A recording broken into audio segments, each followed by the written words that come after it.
Hello viewers, আসসালামু আলাইকুম। পিঠা খেতে চলে গেলাম আজকের রংপুর লালবাগের হাটে। লালবাগের পিঠা হাট রংপুর শহরের মধ্যে পিঠার জন্য একটি বিখ্যাত জায়গা হচ্ছে রংপুরের লালবাগের হাটের এই মোড়। মোড়ের মধ্যে বিভিন্ন ধরনের পিঠা নিয়ে বসে আছে বিভিন্ন ধরনের পিঠার কারিগর। তো এখানকার পিঠার স্বাদ রংপুরের অন্যান্য জায়গার চেয়ে একদম অতুলনীয়, কারণ এখানে যারা পিঠা নিয়ে আসে তারা মোটামুটি সম্পূর্ণ গ্রামীণ পদ্ধতিতে পিঠা বানিয়ে থাকে। সম্পূর্ণ টাটকা আতপ চালের গুঁড়া, নারকেল, বিভিন্ন ধরনের পিঠা আর কি এখানে বানানো হয়। চিতুয়া পিঠা, ভাপা পিঠা সম্পূর্ণ গ্রামীণ সাথে এবং ভেজাল মুক্ত।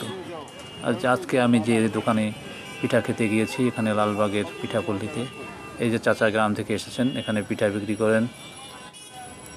প্রায় 5-6 মাস তারা শীতের সময় এখানে পিঠা বিক্রি করে জীবিকা অর্জন করেন। তারা এখানে অনেকেই বসেছেন এবং সম্পূর্ণ সেই রকম স্বাদের পিঠা। তো আজকে আমি এখানে পিঠা খেলাম এবং বাড়ির জন্য পিঠা নিলাম। আর এই জায়গাটা পিঠার জন্য একটি বিখ্যাত। রংপুরের বিভিন্ন জায়গা থেকে এখানে পিঠা খেতে আসে। এই যে দেখুন পিঠা, অনেকগুলো পিঠার দোকান আরও রয়েছে এদিকে ওদিকে। আর চিতুয়া পিঠা এবং ভাপা পিঠাটাই এখানে সবচেয়ে বেশি চলে, দূর দূরান্ত থেকে লোক আসে খেতে। তো আজকে এই শীতের মৌসুমে না এসে পারলাম না এবং আপনাদের কাছে এই ঠিকানাটা পৌঁছে দেওয়ার জন্যই মূলত আসা। অন্যান্য জায়গায় যেরকম সারা রংপুরেই পিঠা বানানো হয়, কিন্তু এখানকার স্বাদ একদম ব্যতিক্রম এবং গ্রামীণ স্বাদের পিঠা। চালের যে একটি গন্ধ আলাদা, আতপ চালের গন্ধ, পিঠার একটা গন্ধ থাকে যেটা শহর অঞ্চলে পাওয়া যায় না, কিন্তু এনারা যে এসেছেন এখানে সেই পিঠায় পাওয়া যায়।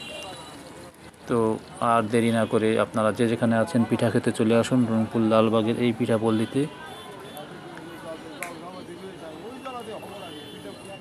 তো ঠিকানাটা আবার বলে দেই, রংপুর শহরের যে কোনো জায়গা থেকে আসতে পারবেন। মেন রোডের পাশে রংপুর লালবাগের হাটের মোড়ে এসেই দেখবেন বিভিন্ন ধরনের পিঠার দোকান নিয়ে বসে আছে।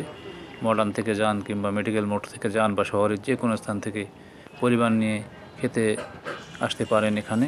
তো আরেক দিন কোনো না কোনো পিঠা পল্লিতে আপনাদের নিয়ে যাব। ধন্যবাদ।